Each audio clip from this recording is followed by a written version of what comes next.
May time na sana ako kasi pakiramdam ko nasa impyerno ako. Pero may time na umiyak ang mga anak ko. Naawa ako kasi naiisip ko kung mawawala ako paano sila. Ako lang halos ang bumubuhay sa amin. Lumaki ako sa lolo at lola ko at aminado ako sa aming magkakapatid ako ang pinakapangit. Ako yung naiiba, ako yung palaging naiiwan sa bahay kasi ayaw nila akong kasama. Kasi nakakahiya daw ang itsura ko. Palagi akong inuutusan sa amin kasi wala naman daw akong future. Nag-iigib ng tubig sa balon ng gagatong kasama pa sa pagtatanim ng palay at pag-aani. Samantalang ang mga kapatid ko nasa bahay lang sila. Kahit pa 12 kaming magkakapatid. Ang mga parents ko naman ay nagtatrabaho sa Manila. Sa dami ng taong nanlalait sa akin, even sa family ko. Napangit daw ako, may team, payatot, mahaba ang baba, sungki, galisin. Kabaligtaran sa itsura ng mga kapatid ko. Mula noon naging malungkutin ako at gusto ko palaging nagsosolo. Gusto ko na laging nag-iisa, total ayaw naman nila sa akin. Sa edad kong 12 pinag-alaga ako ng nanay ko sa mga kapatid ko na edad 3 months old, 2 years old at 10 years old. Habang ang ibang mga kapatid ko nag-aaral. Hindi nila ako pinag-aaral kasi wala naman daw akong future. Iniiwan nila kami na walang pagkain sa bahay. Hindi ko alam ang ipapakain ko at ipadedede ko sa mga kapatid ko dahil ang nanay ko hindi ko alam kung saan pumunta. Na halos isang buwan siyang hindi umuwi. Kaya araw-araw nanunulya kami ng kapatid kong 10 years old. Buhat ko ang bunso naming kapatid na 3 months old. At akin naman ang kapatid kong 10 years old, ang kapatid naming 2 years old. Lahat ng tulya na makukuha namin ay inilalako namin habang naglalakad pa uwi. At ang mapapagbentahan ay ibibili ko ng bigas, gatas at asukal. At ang matitira ay aming uulamin. Sa ganyan kong buhay na itawid ang mga kapatid ko. May mga nagmamagandang loob din naman sa amin. Lalo na yung katabing lechuna ng bahay namin, bawat mantika kasi ng lechon ay ibinibigay sa amin. At siya naman naming inuulam kapag wala kaming natirang tulya. Pakiramdam ko walang kwenta ang buhay ko, puro sakripisyo. May time na gusto kong magpakalunod sa lawa pero naawa ko sa sarili ko. Wala na nga nagmamahal sa akin kundi ako na lang, kaya minahal ko na lang yung sarili ko. Nakapag-asawa ako sa edad kong 23 at nasabi ko sa sarili ko na sana siya na yung magmamahal sa akin ng buong buo. Hindi naman sa pagmamayabang gwapo ang naging mister ko. Pinakasalan ako at mabait siya sa akin ng sobra. Nag-iisang anak siya at pareho kaming mananahe. Nung magsama kami, doon ko naranasan na malait ng sobra. Ang mga kamag-anak niya na nakapaligid lang sa bahay namin kasi sa isang compound lang naman kami. Madalas kong marinig na hindi man lang daw pumili ng magandang mister ko. Sa dami daw ng magagandang naging jowa ay ako para ang napiling pakasalan. Na ultimong biyanan kong lalaki ay ganun din ang naririnig ko. Na napakapangit ang napili mo, nag-iisa ka lang naming anak, sana maganda ang magiging apo ko. Masakit sobra at durog na durog ako kasi ramdam ko sa paligid ko na hindi nila ako gusto. Nang mabuntis ako, pinili kong mag-work sa bahay. Nag-online selling ako habang nananahe para mapagtuunan ko ang bahay at ang asawa ko. Namimisanan kami ng mister ko kasi nag-iisang anak siya ng biyanan ko. Mabait sa akin ang biyanan kong babae kapag kaharap ang mister ko. Pero pag pumasok na sa trabaho ang mister ko at ang biyanan kong lalaki, dyan na lumalabas ang kamalditahan ng biyanan kong babae. Sugarol din ang biyanan kong babae kaya inaabot rin ng gabi pag uwi. Madalas siyang talo kaya ang nangyayari para hindi siya masigawan ng tatay ay sa akin siya nahingi ng pambili ng pagkain. Kahit nga kabibigay lang ni tatay ng sweldo niya ay ubus agad. Kaya ang nangyayari, yung kakarampot na bigay sa akin ni Mr. kadalasan ay 500 na lang a week. Swertihan na lang kung mabigyan ako ng 1K.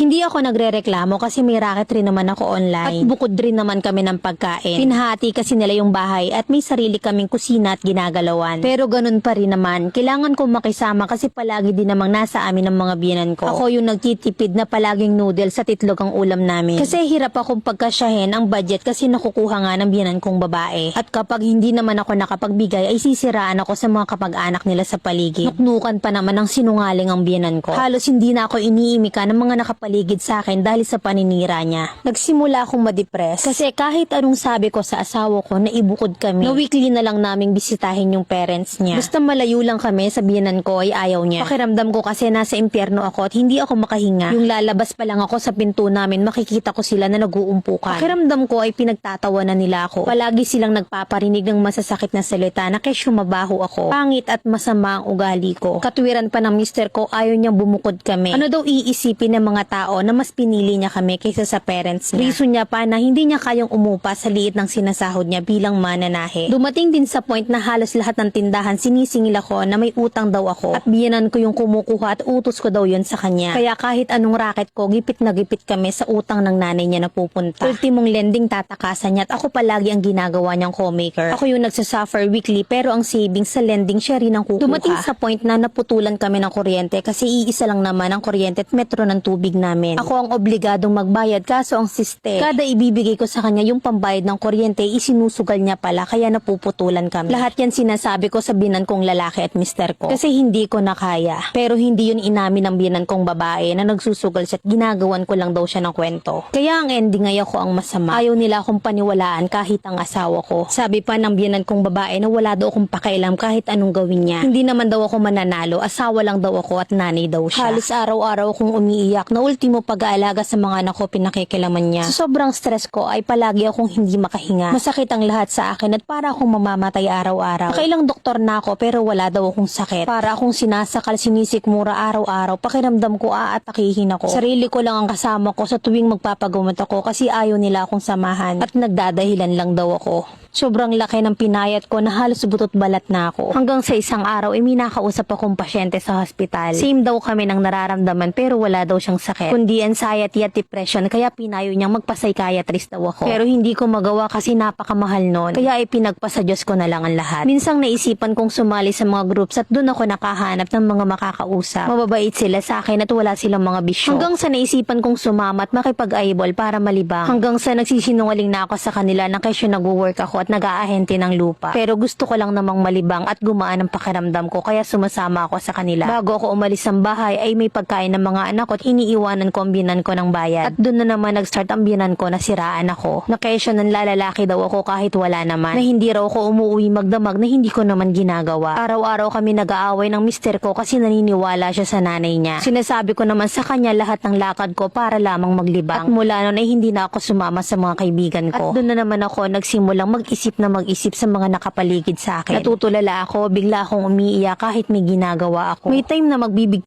sana ako kasi pakiramdam ko nasa impyerno ako. Nung umiyak ang anak ko na tauhan ako lang yung halos bumubuhay sa amin. Ilang beses ako nagpray kay Lord, bigyan niya ako ng lakas kasi suko na ako. Hindi na rin kasi kami nagtatabi sa higaan ng mister ko kasi palaging nanay niya yung katabi niya. Sa halos 12 years namin pagsasama, nagagalit siya pag tumatabi ako sa kanya. Kaya nasanay na lang ako matulog ng katabi ang dalawa kong anak na maliliit. Isang araw, nagdesisyon na akong makipaghiwalay. Nagwala ang mister ko kaysa sasama lang daw ako sa lalaki ko. Binasag niya ang lahat ng gamit namin na ako ang nagpundar. Lumayas ako at nakitira ako sa kaibigan ko. At di nagtagal umupo ako ng bahay na may tindahan. Kinuha ko yung mga anak ko. Tinakot ko sila na ibababarangay ko pag hindi binigay ang mga anak ko. At nakipagsunduri naman sila sa akin alang-alang sa mga anak ko. Sa ngayon ay bihira na akong atakihin ng takot ko at pananakit ang buong katawan ko. Ang sarap-sarap palang lumaya. At makalipas ang ilang taon ay meron akong nakilala. Tanggap niya kami mag-iina at mahal na mahal niya ako. Ngayon ko lang din naayos at napaganda ang sarili ko kahit papano. Nasa abroad siya ngayon at masasabi kong sobrang saya ng buhay ko. Kahit na bali-balita ay nakipaghiwalay ako sa mister ko para sumama sa ibang lalaki. Wala na akong pakialam doon. Natutunan kong deadmahin ang lahat-lahat para sa sarili ko. At isang araw ay humingi na rin ng tawad sa akin ang mga dati kong in-laws. Pero huli na ang lahat, ayaw ko na sa kanila. Hindi na rin kami nag-uusap ng ex-husband ko hanggang ngayon. Tanging anak na lang namin na naghahatid ng gusto niyang ipasabi. Mahal na mahal nila mga anak ko, doon na lang ako naging masaya. Kahit ako hindi nila minahal. Nakapagpundar na rin kami ng bahay at lupa ng bago kong kinakasama. Ramdam ko na nandyan siya kahit malayo siya sa amin. At ngayon meron na rin akong anak sa kanya. Magdadalawang taon na ngayong August. Sobrang saya sa pakiramdam at napakasarap pala talagang lumaya. Sana'y maging inspirasyon sa inyo ang kwento ko. Letter sender, sub.